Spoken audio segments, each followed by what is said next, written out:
children and for the world to start being more conscious? Oh my God, what a great question. I think it's because it's clear that we are suffering as a humanity, as a planet. We are confused. We're seeing it politically, at least in America. We're seeing deep divide. We're seeing hatred, violence. Children are blowing themselves up and the schools up. This is all pointing to only one place, the parent-child relationship. Who else can we ask to make a difference?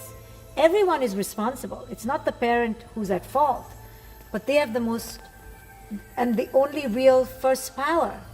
Everyone is responsible, though. I never want a parent to feel like they are holding the whole burden of their child, but all answers start here in the parent-child relationship. So if we don't re-architect this relationship, I mean, who else can do the job? Everyone else is secondary, is a substitute. So that's why it's time for parents to take this relationship so seriously. And the more conscious they are, they can do that deep connection to who their children are, so their children never have to lose who it is they are. And the problem in the world is because we have lost who it is we are, right? We want power by becoming violent because we've lost who it is we are. We bully others because we've lost who it is we are. We become anorexic because who we are is not good enough. The problem begins from not being seen for who it is we are. So that is the basic principle of conscious parenting, is to see your children for who it is they are. You can only do that when you begin to see yourself for who it is we are. When you talk about re-architecting this relationship, what I see is a lot of resistance, because this idea of authority and I cannot be friends with my kids and all this stuff that it's coming all over from culture. Yeah. So culture has it set up in a traditional paradigm. Culture has it who's on top, who's at the bottom. Every institution, the religious institution has on top and bottom. The educational institute, top and bottom. Even marriage institutions, they're supposed to be equal, but it's all about control and power. And then the parenting relationship is about who's on top and who's at the bottom. So all the major institutions are hierarchical. And as long as this is the way, there will be the inability for all spirits to rise in sovereign power. And as long as we are not given our sovereign spirit power, we will forever then do harm on others, because we're going to go look for it outside.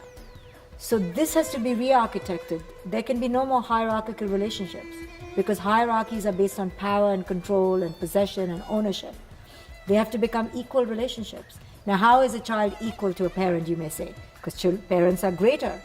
Well, we're only greater in life experience, which is actually not a great thing, because we're actually jaded, cynical, defended, scared, right? Children are lesser in life experience, but they're more courageous, they take more risks, they're more powerful, they're so honest. And what else are we greater than? Only physical strength.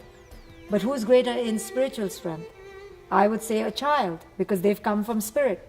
They are the closest to the original, not we. So there is a way for children to be seen as equal, if we're willing to take that risk and willing to change how we see things. Why are you so scared of doing that? Because we're going to lose control. It's so clear. We want control. We want to know that we know. So the question is, why are we so afraid of living life with spirit leading us, rather than leading life with control leading us, ego? This is the battle between the ego and the spirit. It is the battle of the lifetimes. Few of us go with the way of the spirit. Most of us, the rest of us, live in the world of ego, which is fear-based and control-based. If only we would let this go and enter the world of spirit, there's oneness, there's cooperation, there's non-possession, there's mutuality, This is the beautiful way, but we don't choose this way. Because the journey doesn't give us results, fast results. Because the journey. But this journey is not based on results at all. This journey has no grades, no success. It doesn't compete. It doesn't compare. It doesn't care how much money you have or how pretty you are.